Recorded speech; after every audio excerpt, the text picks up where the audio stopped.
ओम आत्मा त्वं गिरजामति सहचरा प्राणा शरीरं गृहं पूजा ते विषयोग भोग रचना निद्रा समाधि स्थिति संजारा पदयो प्रदक्षिण विधि स्तोत्राणि सर्वा गिरौ यत् कर्म करोमि तत् अखिलं शंभो तवाराधनम्।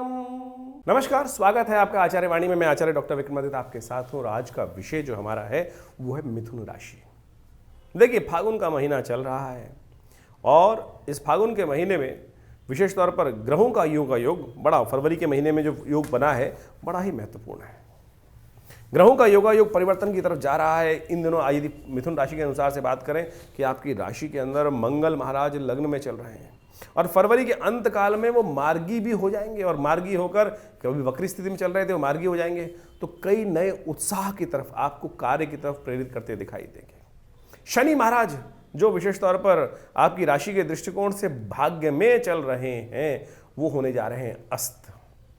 ये एक बहुत महत्वपूर्ण योग बन रहा है। शनि का अस्त होना विशेष तौर पर क्या प्रभाव उत्पन्न करेगा भाग्य में? कई प्रकार, सूर्य वहां उपस्थित होकर हैं और शनि महाराज जब अस्त हो रहे हैं भाग्य में, तो एक कई प्रकार से थोड़ा सा भाग्य में जो बूस्ट करने का शनि का लास्ट पीरियड चल रहा था उससे आप वंचित रह गए हैं। और ऐसे में शनि का अस्त होना कई चीजों में अभाव उत्पन्न कर सकता है। कहा जाता है जो शनि परिवर्तन से पहले काफ़ी कुछ अच्छा बनाने के योग देते हैं और आपकी राशि के दृष्टिकोण से देखा जाए तो भाग्य में स्वग्रही होकर बैठे, तो शनि का अस्त होना बहुत अच्छा नहीं माना जा सकता। साथ साथ इस ग्रहों के योग को यदि हम समझें तो आपकी राशि के दृष्टिकोण से इस वक्त कई प्रकार से राज्य से कई प्रकार का लाभ प्राप्ति के योग बृहस्पति शुक्र महाराज बना रहे हैं। शुक्र महाराज उच्च के होकर आपकी राशि के दशम भाव के, आपकी दृष्टिकोण से देखा जाए तो राशि के दशम भाव में एक राजयोग का निर्माण कर रहे हैं। वो कई प्रकार से लाभ देने की स्थिति कर सकते हैं, लेकिन उसके साथ साथ एक लकुना भी जुड़ा हुआ है कि वहां राहु भी उसके साथ ही अपना आसन लगा के बैठ गए हैं। और राहु का आसन लगा के बैठना विशेष तौर पर आप समझें कि एक तरह से वो दिमाग को थोड़ा कम कर रहा है, यानी विचार शक्ति थोड़ा सा कम करता दिखाई दे रहा है। जहां चीज़ों को लाभ हो रहा है वो थोड़ा सा क्या होता है, ट्यूबलाइट की स्थिति उत्पन्न कर रहा है। विचार करते हैं, अच्छा विचार कर लेते हैं, बात कर लेते हैं, सोच लेते हैं, समझ लेते हैं, लेकिन चीज़ें बहुत सारी हाथ से निकल सकती हैं। इसलिए आवश्यकता है राहु के उस नेगेटिव प्रभाव को दूर करने के लिए, क्योंकि राहु का नेगेटिव प्रभाव कई चीज़ों में आपको असफल कर सकता है, डिले करने के कारण से चीज़ों का आपके हाथ से निकाल सकता है। तो ऐसे में ध्यान रखने की ज़रूरत है। लेकिन बुद्ध भी परिवर्तन कर एक योग बनाने वाले हैं, वो भी एक बड़ा महत्वपूर्ण योग, इसके विचार में अच्छे से समझना पड़ेगा। लेकिन हम कहेंगे हर व्यक्ति को ये परिवर्तन का समय है। फरवरी का अंतिम काल जो है वो परिवर्तन का समय आ रहा है। आप समझे कई सारे ग्रह परिवर्तन की तरफ जा रहे हैं और ऐसे में इस परिवर्तन का प्रभाव आपको सिलसिलेवार तरीके से समझने की आवश्यकता है। क्या कुछ होने के योग बनते दिखाई दे रहे हैं। सबसे पहले हम बात कर लेते हैं फरवरी के जो ग्रहों के योग के बारे में से 21 फरवरी के बारे में बात करते हैं। शुक्रवार का अवसर, अष्टमी तिथि विद्यमान है और ग्रह नक्षत्रों के दृष्टिकोण से समझा जाए तो उस दिन ग्रहों का परिवर्तन होने के साथ साथ बृहस्पति के सम्मुख होकर चंद्रमा विराजमान है। चंद्रमा थोड़े कमजोर हैं, लेकिन ये लाभ के योग अवश्य बनाते दिखाई दे रहे हैं। कई प्रकार से सुख के योग पदार्पण करते दिखाई दे रहे हैं, लेकिन फिर भी सब कुछ होते हुए भी आपको स्वास्थ्य का ध्यान रखने की ज़रूरत है। ग्रह दृष्टिकोण से ये स्वास्थ्य के मामले में थोड़ी समस्याएं उत्पन्न कर सकते हैं। इस दिन विशेष तौर पर अष्टमी की सुंदर तिथि जानकी व्रत करने का शास्त्र में नियम बताया जाता है। माँ भगवती सीता जी का सुंदर प्रार्थना करें, पूजन करें, आनंद भाव से उनका स्तवन करें। संसार भगवती महालक्ष्मी स्वरूपा सीता जी का, जिसको जानकी व्रत के रूप में शास्त्र में कहा गया है, और उस दिन उनका सुंदर रूप से आराधना करने से समस्त प्रकार के कष्ट से निवृत्ति का योग बन जाता है। शास्त्र के अनुसार से उस दिन उनका पूर्ण पूजन, पूरा श्रृंगार का सामान भगवती को अर्पित करके उनका पूजन करने से कहा जाता है सौभाग्य की इच्छा वाले लोगों को अवश्य उनका पूजन करके समस्त रूप से कल्याण का योग बनाना चाहिए। कष्ट दूर होने के योग बन जाते हैं। मिथुन राशि के संबंध में वार्ता चल रही है और अभी आपने विशेष तौर पर अष्टमी की बात में सुना, भगवती की आराधना सुंदर कर देखिए कष्ट दूर करने के योग बना सकते हैं हम। और ये निर्णय सिंधु के अनुसार से बड़ी सुंदर कथा शास्त्र में वर्णित है। कहा जाता है कि भगवान राम ने उस समुद्र को पार करने से पहले सुंदर रूप से वहीं बैठकर भगवान की आराधना करी थी इस सुंदर योग के अंदर। इसके बाद एकादशी आने वाली है और उस दिन से वहाँ सुंदर रूप से भगवान ने पूजन कर व्रत कर उस सुंदर कार्य को आरंभ किया था एक ऋषि के कहने पर।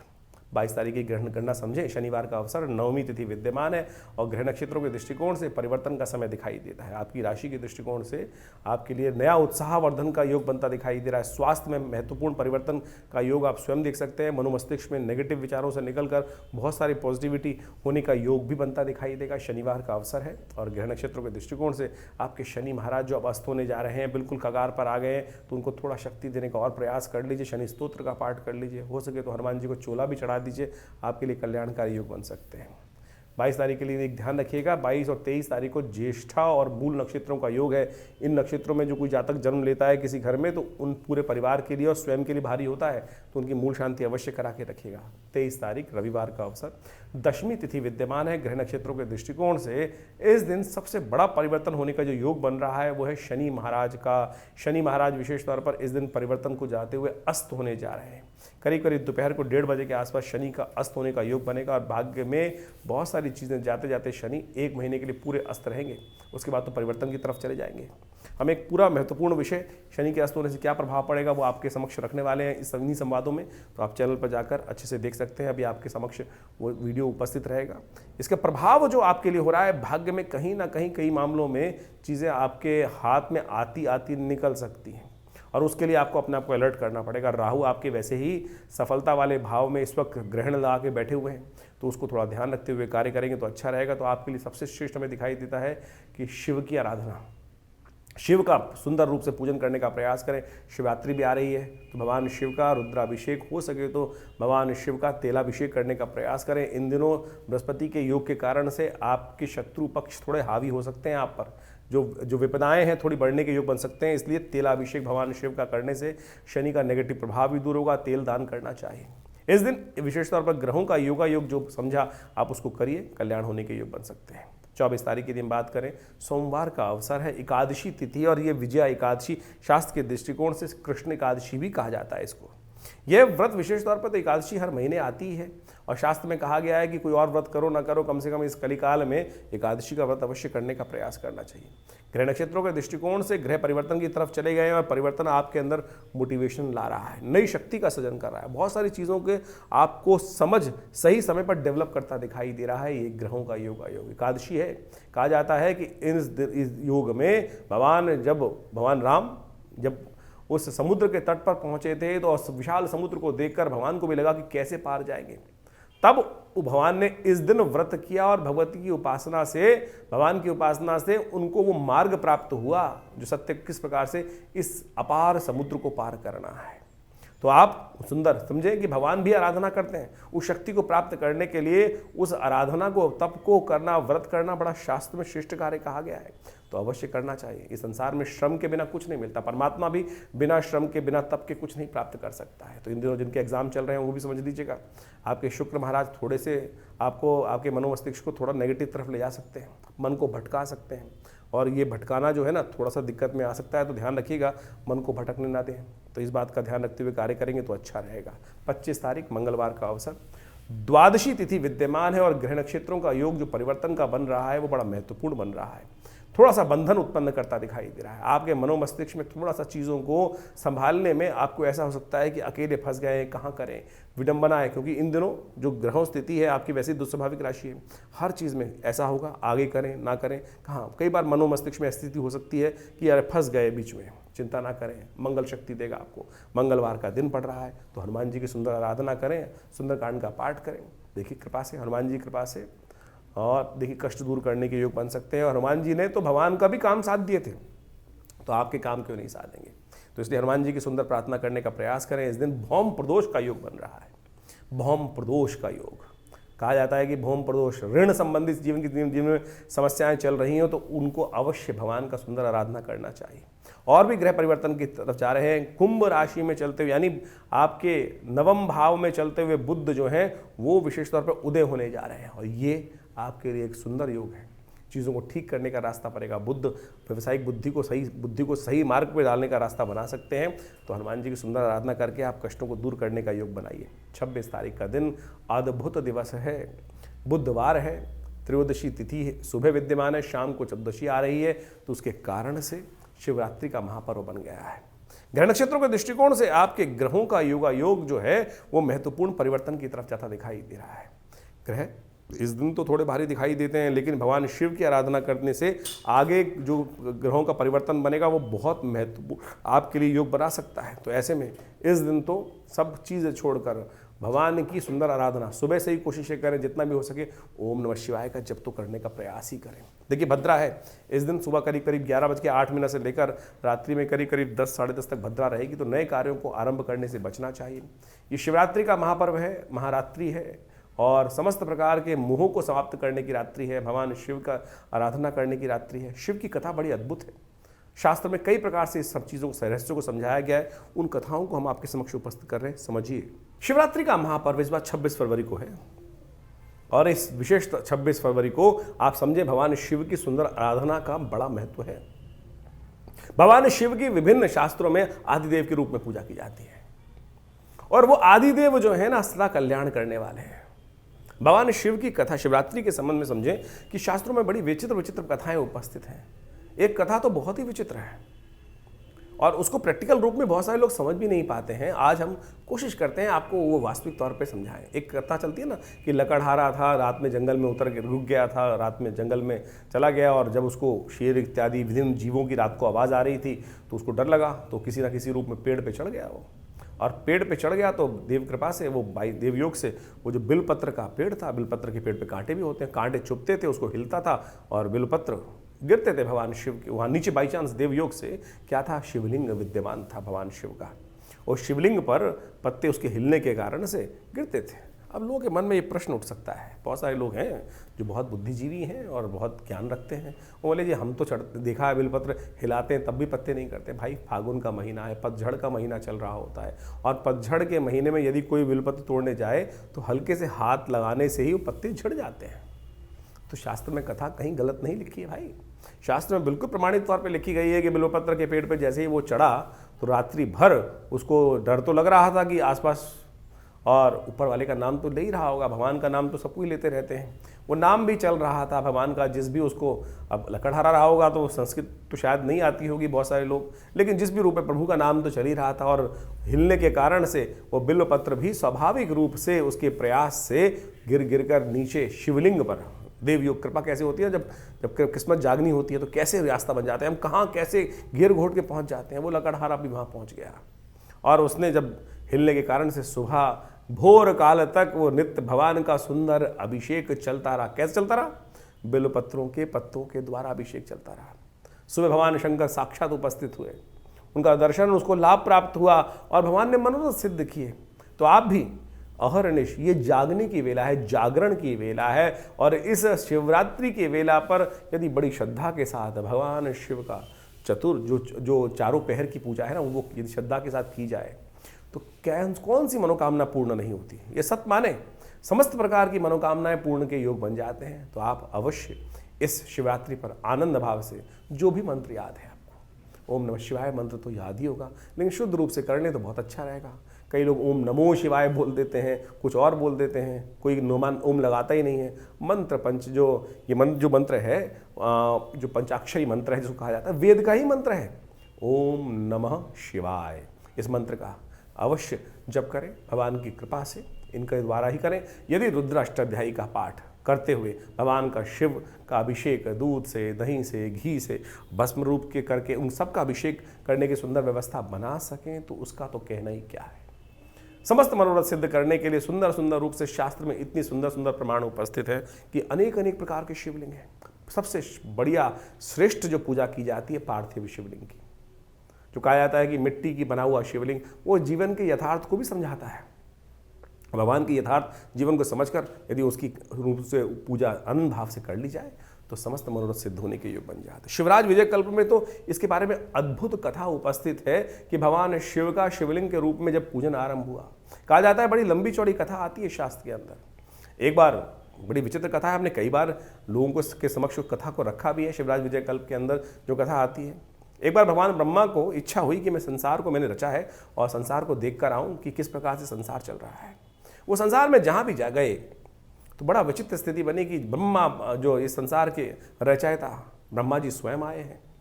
शास्त्र जो इस प्रकृति के पिता आए हैं और उनका पूजन सब जगह हो रहा है। जिस भी आश्रम में जाएं सब लोग मंत्र ध्वनि से उनका खासतौर पर स्वागत करें, पूजन करें। और धीरे धीरे जैसे पूजन होता गया, कहा जाता है कि ब्रह्मा का जी का अहंकार भी बढ़ता चला गया और वो सब जगह उपस्थित होते होते कहा जाता है कि सब लोकों पे घूमते घूमते जब अंत में विष्णु लोक पहुँचे, भगवान विष्णु योग निद्रा में शेष शैया पर उस शीश सागर के अंदर विश्राम कर रहे थे, योग निद्रा में थे।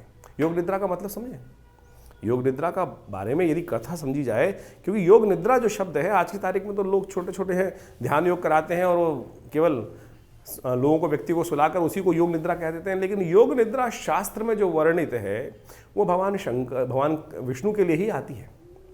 कारण क्या है? निद्रा, एक साधारण निद्रा, एक योग निद्रा है जो भगवान विष्णु ही जाते हैं जिस निद्रा के अंदर। कहाँ जा रहे हैं? वो सहस्त्र फन वाले नाग के जो फन उभाए बैठा है उसकी गोद में, उसकी पूंछ के ऊपर आसन बनाकर भगवान विष्णु उस पर विराजमान है और सो रहे हैं। निद्रा, आप अपने कमरे में सोने जाते हैं और यदि कोई कीड़ा एक छोटा सा आ जाए, एक छोटा सा मच्छर ही आ जाए, बुन बुन बुन करता रहे, या कोई ऐसी कोई स्थिति बन जाए, कुछ और कोई जीव घुस जाए उसके अंदर, क्या आप सो पाएंगे? निद्रा का मतलब होता है शांति। सब चीज़ से व्यक्ति अपने आप को ये सोचे हटा ले और उसमें सुकून में रहे और ये भावना रहे कि यहाँ मैं सुरक्षित हूँ, तभी तो व्यक्ति सो सकता है, तभी सो सकता है व्यक्ति। लेकिन भगवान विष्णु जहाँ उस सहस्त्र फन वाले नाग के ऊपर आसन बनाकर वो बैठा हुआ है और उसके जहाँ फन फैलाए वो बैठा है और उसके गोद में भगवान विष्णु विश्राम कर रहे हैं, सो रहे हैं। कैसे सो सकते? मृत्यु साक्षात ऊपर विराजमान है। वो भगवान योग निद्रा में, योग माया की कृपा से, भगवान जो कथा आती है दुर्गा सप्तशती के अंदर, जिसमें कहा गया है कि ब्रह्मा की जो प्रार्थना करते हैं, विश्वेश्वरीं जगत धात्रीं स्थिति संहार कारिणीं निद्रां भगवतीं विष्णुरुत्लां तेजसा प्रभो ब्रह्मोवाच तुम स्वाहा तुम स्वाहा। ब्रह्मा जी प्रार्थना कर रहे हैं योग निद्रा की, योग माया जी की, कि हे योग माया जी भगवान को जगाओ। जो मधुकैटभ राक्षस हैं वो इस संसार को खाए चले जा रहे हैं, समाप्त करते चले जा रहे हैं। तब उन्होंने प्रार्थना करी, तब उन्होंने योग निद्रा से भगवान को बाहर लाने के लिए योग माया जी से प्रार्थना करी। तो यहां योग माया जी से प्रार्थना करें, लेकिन उससे पूर्व जो घटना घटी, जिसके अंदर कहा गया कि भगवान विष्णु योग निद्रा में विश्राम कर रहे थे, तो वहां पर ब्रह्मा जी जब पहुंचते हैं वहां पर, तो कहा जाता है कि ब्रह्मा जी को अहंकार हो चुका था सब जगह घूमते घूमते, कि सब संसार के रचयिता भगवान ब्रह्मा के रूप में जब वहां उठ रहे थे, तो ब्रह्मा जी ने कहा विष्णु जी तो उठे नहीं, इस संसार का रचयिता तुम्हारा पिता यहां उपस्थित हुआ है। ब्रह्मा जी ने जब ये वाक्य बोला तो भगवान विष्णु निद्रा से धीरे धीरे बाहर जागे और बोले मेरा पिता? उन्होंने कहा ब्रह्मा जी आप मेरे नाभि कमल से उत्पन्न हुए तो आप हमारे पुत्र हुए, हम आपके पुत्र नहीं। लेकिन कहा जाता है कि ब्रह्मा जी अहंकार के वश, जो नेत्र थे उनके बदल चुके थे और अहंकार के वश सत्य समझ नहीं पा रहे, शालीनता भी समाप्त हो चुकी थी। तो कहा गया बुलाया जाए संसार में समस्त वेदों को, समस्त ऋषियों को, सब ऋषि इत्यादि सबको बुलाया गया। सबसे पूछा गया कि बताओ भाई कौन बड़े, भगवान विष्णु बड़े या महाराज भगवान ब्रह्मा बड़े? कोई निर्णय नहीं दे पाया, कौन किसको बड़ा मानने का प्रयास करे, कौन किसको बड़ा बताए, सब चुप। कहा जाता है ठीक है, दोनों में निर्णय हुआ भगवान विष्णु और भगवान ब्रह्मा के अंदर कि चलो युद्ध हो जाए। कहा जाता है कि भयंकर युद्ध हो, जब दो पराशक्ति संसार में आपस में लड़ती तो क्या होता, संसार में का ही क्षय होता। तो जैसे ही दो पराशक्ति आमने सामने युद्ध के लिए आई, तो कहा जाता है कि एक ज्योतिर्लिंग स्वरूप जो स्तंभ था वो उस धरा से निकलता चला गया, क्षीर सागर से निकलते हुए आकाश मार्ग में ऊपर चलता चला गया और नीचे भी बढ़ता चला गया। दोनों के मुख से एक साथ निकला, ये क्या? आकाशवाणी हुई, कहा जाता है शिवराज विजय कल्प के अनुसार से, कि तुम भी नहीं जानते, जो इसकी था और जो इसका उद्गम और ऊपर जो उसको पता लगा लाएगा वही बड़ा माना जाएगा।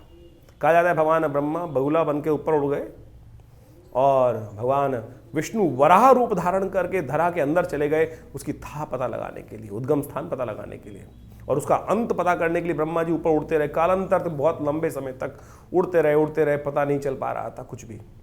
लेकिन अंत में कहा जाता है कि ऊपर उड़ते उड़ते उन्होंने देखा कि एक केतकी का पुष्प कहीं से गिरता हुआ आ रहा था। अंदाजा लगा लिया ऊपर से कहीं से आ रहा होगा, चोंच में पकड़ लिया और नीचे जहाँ पर ये सारी कथा आरंभ हुई थी वहीं उपस्थित हुए वापस आकर। ब्रह्मा की समझ देखा कि विष्णु जी तो पहले ही वहाँ पर उपस्थित हैं। तो विष्णु जी से उन्होंने पूछा कि आप पता लगाया है कहाँ इसकी थार नीचे कितनी गहरी है? भगवान विष्णु ने कहा नहीं, मैं तो नहीं पता लगा पाया। भगवान ब्रह्मा से पूछा, हाँ आप? तो भगवान ब्रह्मा ने उसी वक्त, उनके पंचमुखी कही जाते, भगवान ब्रह्मा जो थे पंचमुख वाले थे उस समय। कहा जाता है कि उन्होंने एक मुख से मिथ्या भाषण किया। हाँ देखो, ये केतकी का पुष्प जो है गवाह के रूप में लेके आया हूं ऊपर से। कहा जाता है कि उसी वक्त वो स्तंभ जो था, ज्योति स्तंभ, वो फटा, उसमें से भगवान शंकर शिवलिंग में से, वो जो शिवलिंग के रूप में स्तंभ के ऊपर से उपस्थित हुए और उन्होंने त्रिशूल से भगवान ब्रह्मा का वो सिर काटा। कहा कि साक्षात तुम ब्रह्मा होकर मिथ्या भाषण करते हो, आज से तुम चतुर्मुख हुए। उससे 5 पंचमुख से भगवान ब्रह्मा का जो पंचमुख शरीर था, सिर था, वो चतुर्मुख हुआ। ब्रह्मा जी को कहा गया कि आज से ये अपराध के कारण से आपकी पूजा नहीं की जाएगी। तो उस दिन से त्रिदेवों के अंदर भगवान ब्रह्मा जी की पूजा होनी बंद हुई। शास्त्र के दृष्टिकोण से इस कथा को समझाया गया है कि इस प्रकृति के अनुसार से पाप करने से, गलत कार्य करने से, कोई भी कार्य करेगा, कोई भी गलत होगा, साक्षात वो त्रिदेव भी हो तो वो भी अक्षम्य है। ये हमारी संस्कृति है, ये हमारी संस्कृति है। और उस दिन से कहा जाता है कि जब भगवान विष्णु को बड़ा माना गया, पालक के रूप में उनको उपस्थित किया गया और उनकी आराधना सर्व जगह होती आई है और होती उसी रूप में रही। लेकिन ये संसार के इस कथा का आदि भौतिक आदि दैविक रहस्य को समझने का प्रयास करें, हम केवल फीचराइज ना करें, केवल इसको शाब्दिक रूप में कथा कर कर हम एक धर्म का किसी और स्वरूप लोगों को समझाने का प्रयास करें, वो नहीं है। इस कथा का वास्तविक मूल क्या है कि विशेष तौर पर यह है कि ये अगर इस संसार में सनातन के अंदर हर चीज जो है वो बिल्कुल साफ सुथरी उपस्थित की गई है। इस कथा को शिवराज विजय कल्प में जो समझाया गया है वो भगवान शिव को कहा जाता है कि शिवलिंग की पूजा उसी दिन से, वो शिवलिंग क्या है ये हमने कथा उपस्थित करी, शिवलिंग का अर्थ समझाने के लिए उपस्थित करिए। लोगों ने शिवलिंग को आज की तारीख में कुछ और उपस्थित कर दिया है।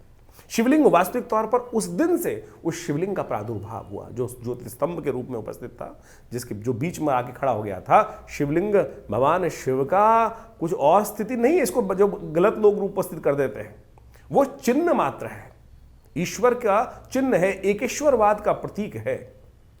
उसके हाथ पैर आंख नाक कान जरूरत नहीं है उसको चलने की, वो चले बिन पाद पैर के चलता है, बिन कान के सुनता है, बिन नेत्रों के देखता है, सर्वरूप हर रूप में उपस्थित है, कण कण में उसकी उपस्थिति है। इस रहस्य को हमको समझने का प्रयास करना चाहिए।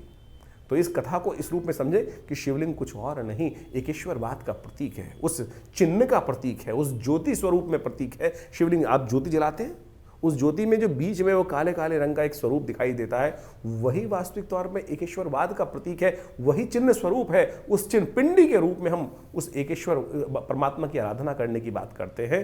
तो ज्योतिर्शिंग भगवान शंकर का जो शिवलिंग रूप में विद्यमान है वो कुछ और मन में भ्रांति न उत्पन्न करने का प्रयास करें।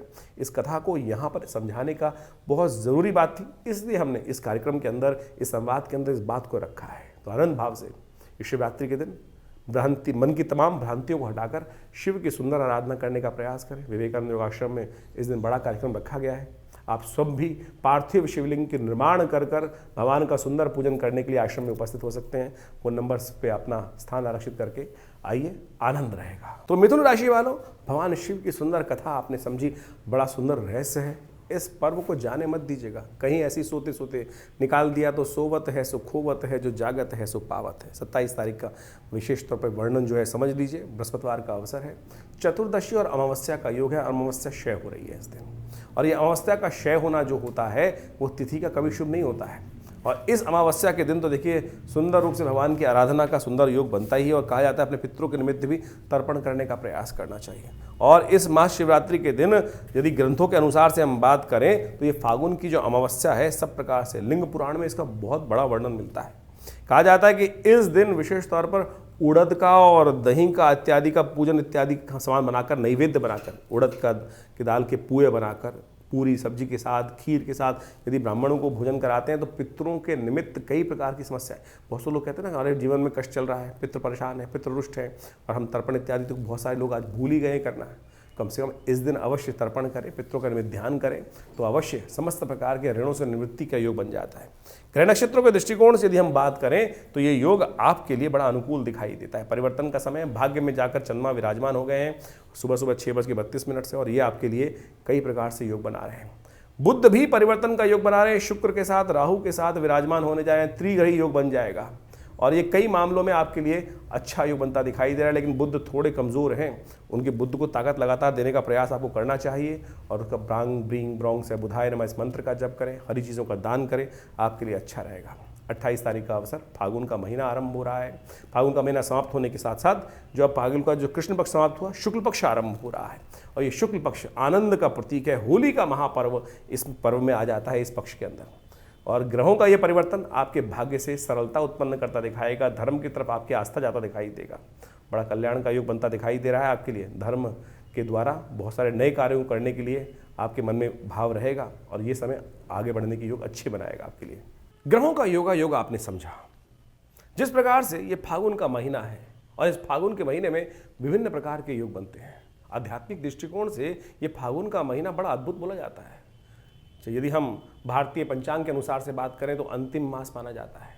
ये ऐसा महीना है कि जो आनंद की तरफ ले जाता है। प्रकृति प्रस्फुटित हो रही होती है, प्रकृति में विभिन्न रंग प्रस्फुटित हो रहे होते हैं।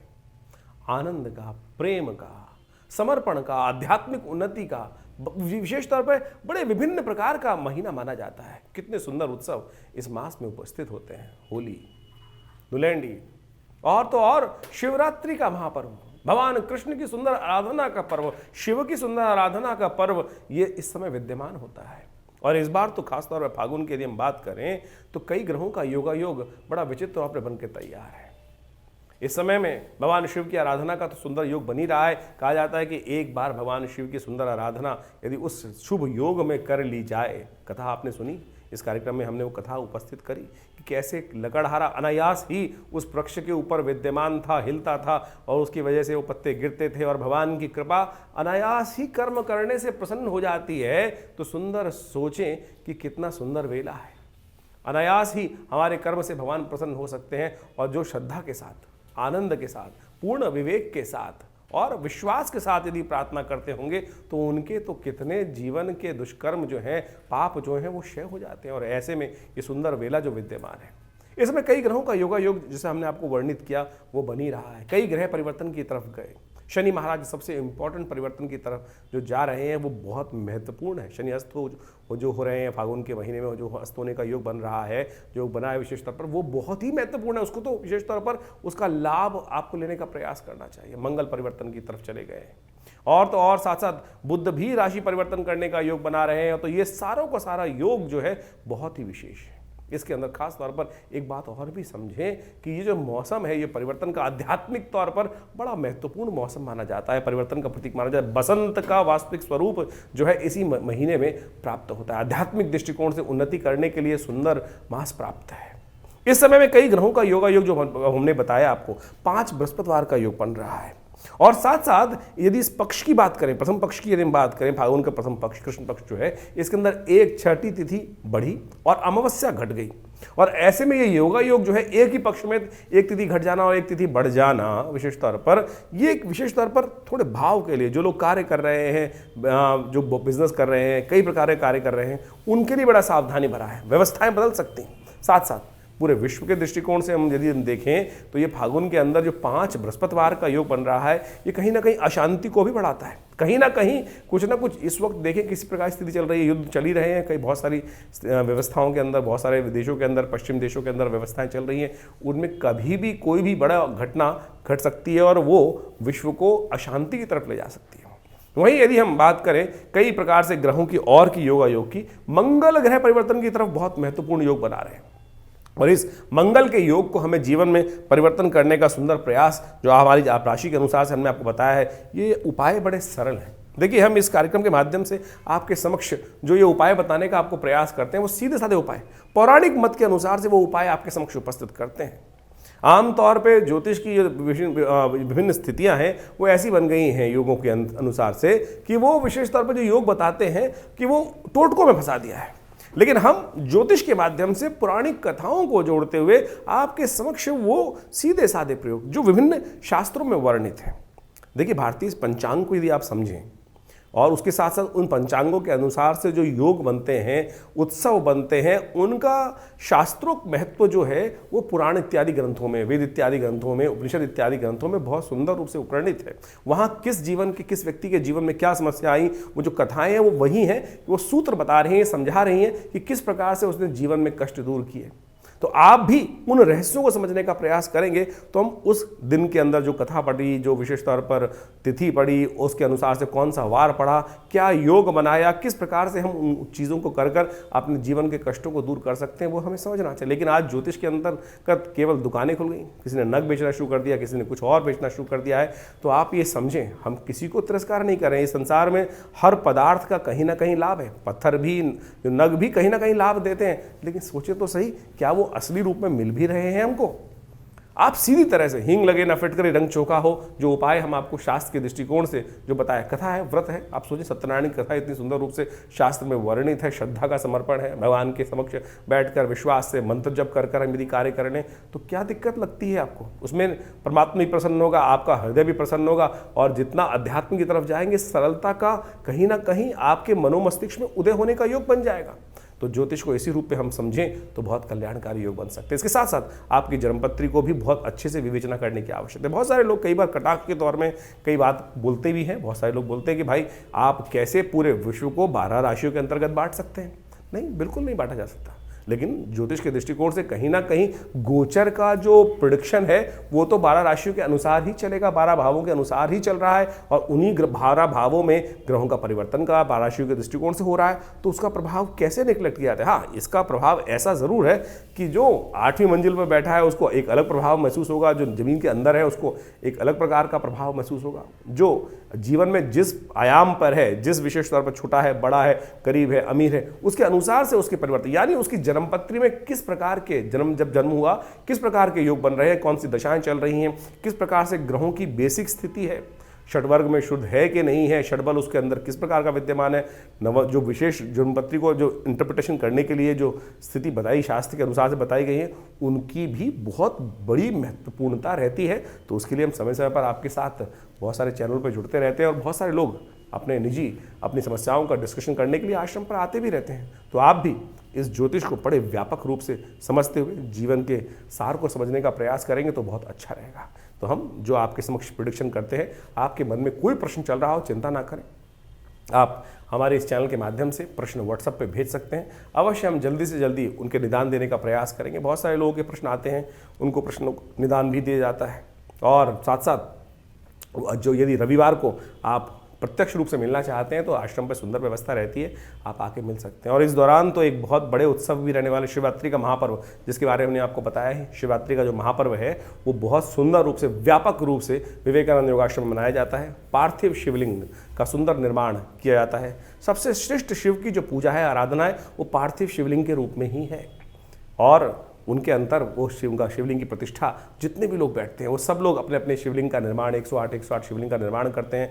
फिर उनका पंचोपचार पूजन किया जाता है, षोडशोपचार पूजन किया जाता है। फिर रुद्राभिषेक की पूरे अष्टाध्यायी के द्वारा उनका अभिषेक होता है, और फिर सुंदर रूप से यज्ञ इत्यादि कर कर भगवान का सुंदर स्तवन शिवरात्रि के दिन विवेकानंद योगाश्रम में किया जाने की सुंदर व्यवस्था हो रही है।